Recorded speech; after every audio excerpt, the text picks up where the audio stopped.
Ghanaians, I should say, heard from you? Some people are of the view that, I mean, especially after President Akufo-Addo made the appointments, some of the members who served in Kufuor's era have sort of been sidelined. Are you worried that you haven't been given any appointments of any sort? To be frank with you, not at all.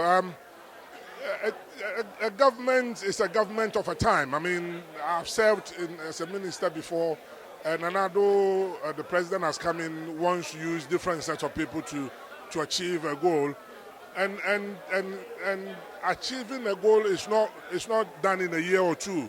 It's a process, and you can never. You can never tell when you come in.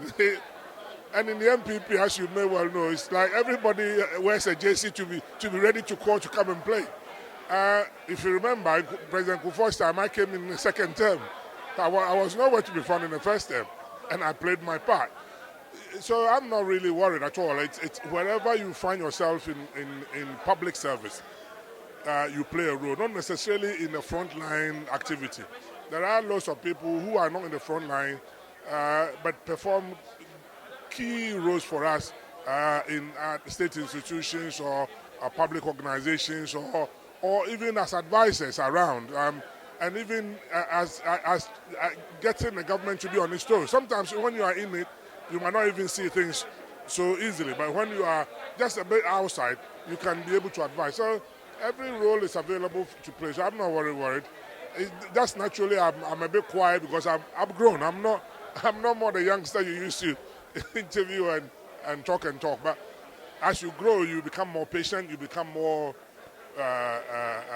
You take your time and appreciate everything around you and bring on board people. You are not always going to be the center stage, but you bring people on board and train and mentor people. So is there a case of you bidding your time and working in the shadows, or?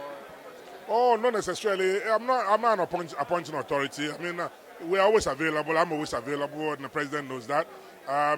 But you give him the prerogative as the leader of a party who has been elected to go and implement a program we all share. And you don't have to be a frontline to do that always. So there are various roles. I'm almost always at the Flagstaff House. That's things we are doing quietly, and you never notice. When the time comes for a public announcement or public to see you are doing something, that will come up. I don't know when. He's the appointing authority that does that. But I'm not worried at all because there's time for everything. And when you are in every situation, you play a role that you are proud of. That's what it is. Which role do you think you can play in this government? It's not for me to say. That one, as I said, there's an appointing authority. We all are part of Ghana. And some people are not even in our party, but they're playing roles. So